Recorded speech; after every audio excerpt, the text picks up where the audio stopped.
Judiciário garante mais agilidade e eficiência no controle de processos no segundo grau. Os painéis instalados nas secretarias das câmaras do TJ auxiliam no trabalho de magistrados e servidores.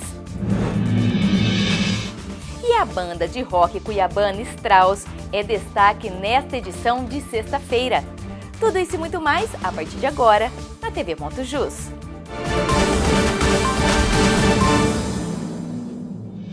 Na semana em que o Estatuto da Criança e do Adolescente, o ECA, completa 26 anos, diversas ações em relação ao tema foram realizadas em todo o país. Aqui no estado, a Justiça Estadual participou junto à sociedade das discussões sobre o tema. Desde que foi criado, o ECA vem se consolidando como o principal instrumento de construção de políticas públicas para a promoção e garantia de direitos de crianças e adolescentes. Em Mato Grosso, o Movimento Estadual em Defesa dos Direitos da Criança e do Adolescente promoveu um diálogo entre estudantes, professores e integrantes da rede de proteção sobre os avanços e os desafios da legislação. Erradicação do trabalho infantil, uma diminuição muito grande, erradicação da mortalidade infantil, a questão do atendimento às mães, né, o processo de acompanhamento da maternidade, quer dizer, a vida da criança começa aí na gestação, há um cuidado, uma extensão maior, uma cobertura maior com relação à vacinação. Acesso à escolaridade é outro avanço que a gente tem também com relação a isso. Muito se tem a comemorar com as políticas que foram elencadas, que de fato agora a gente tem uma legislação ao longo desses 26 anos que protege e dá direito a essas crianças e adolescentes, né? O que antes era garantido, que não tinha, através do Código dos Menores.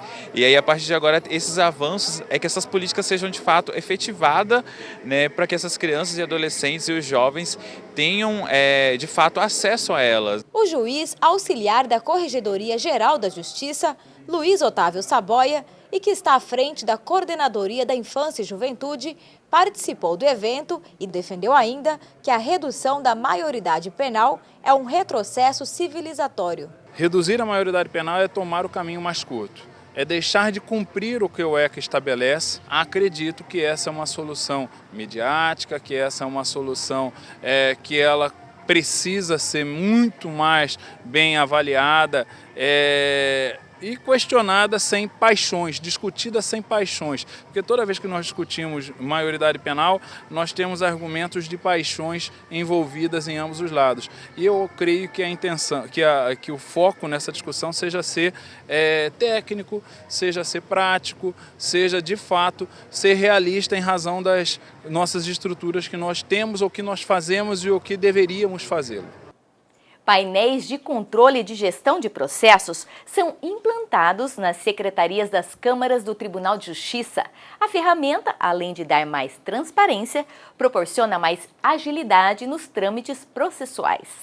Na Coordenadoria Judiciária são 5 painéis de controle de gestão de processos e ainda tem nas secretarias das câmaras. Nas telas é possível acompanhar, por exemplo, os indicadores dos processos já distribuídos e julgados, a taxa de congestionamento e a produtividade. As informações são atualizadas todos os dias. E esse painel de gestão processual, ele deixa claro onde ela tem que atuar. Nós elencamos, juntamente com as diretoras, elas participaram da construção dos painéis para a secretaria e foram elas que nos falaram o que era importante medir dentro da secretaria para ela fazer uma boa gestão. Os painéis, nesta primeira fase, mostram os andamentos só dos processos físicos, mas vão atender também o processo judicial eletrônico.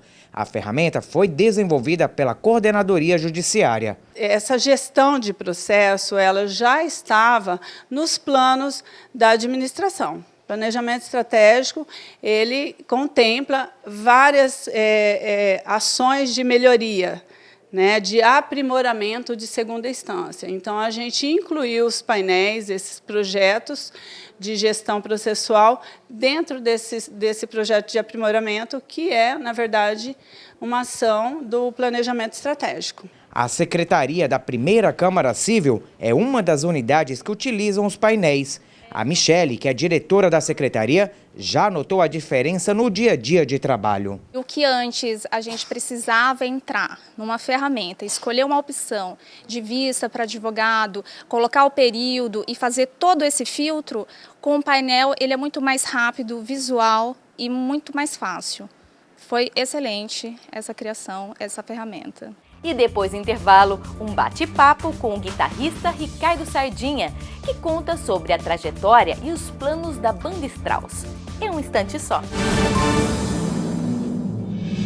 Sim, eu me importo!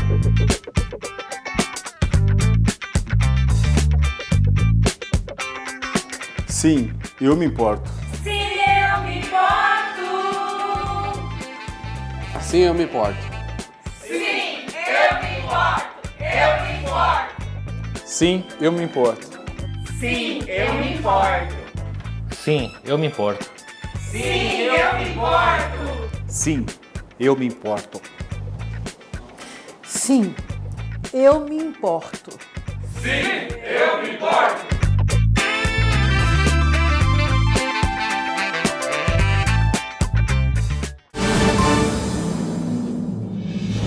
O ritmo do rock contagiou e alegrou os ouvintes da Rádio Estação TJ nesta semana.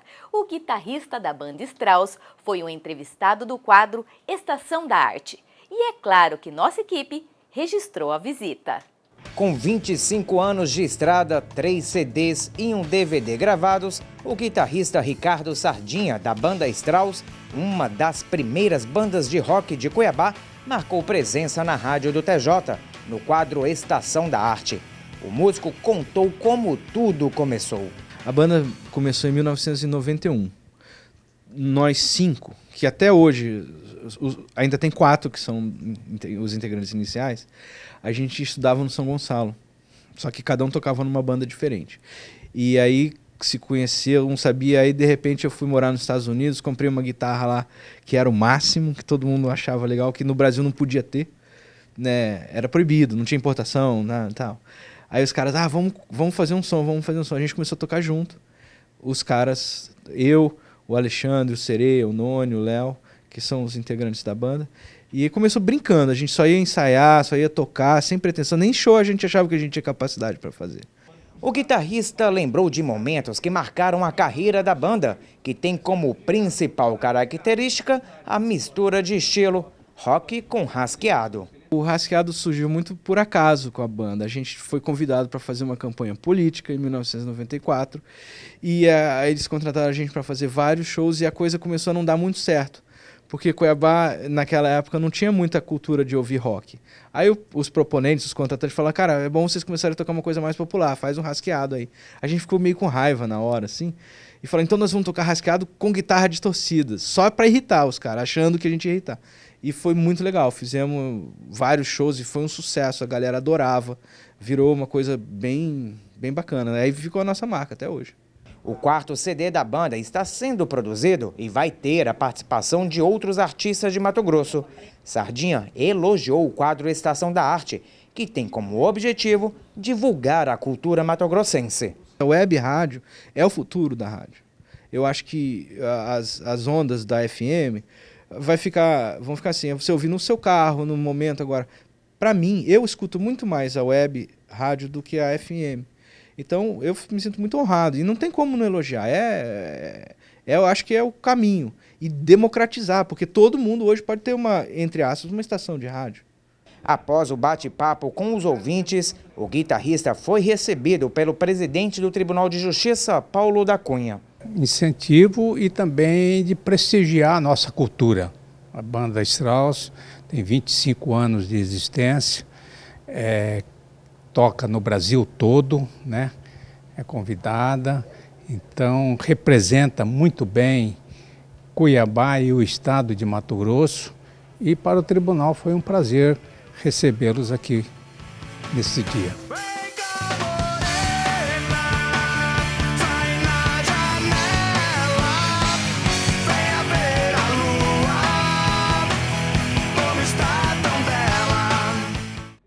E a TV Ponto Jus termina aqui. Um ótimo final de semana. A gente volta na segunda-feira. Até lá!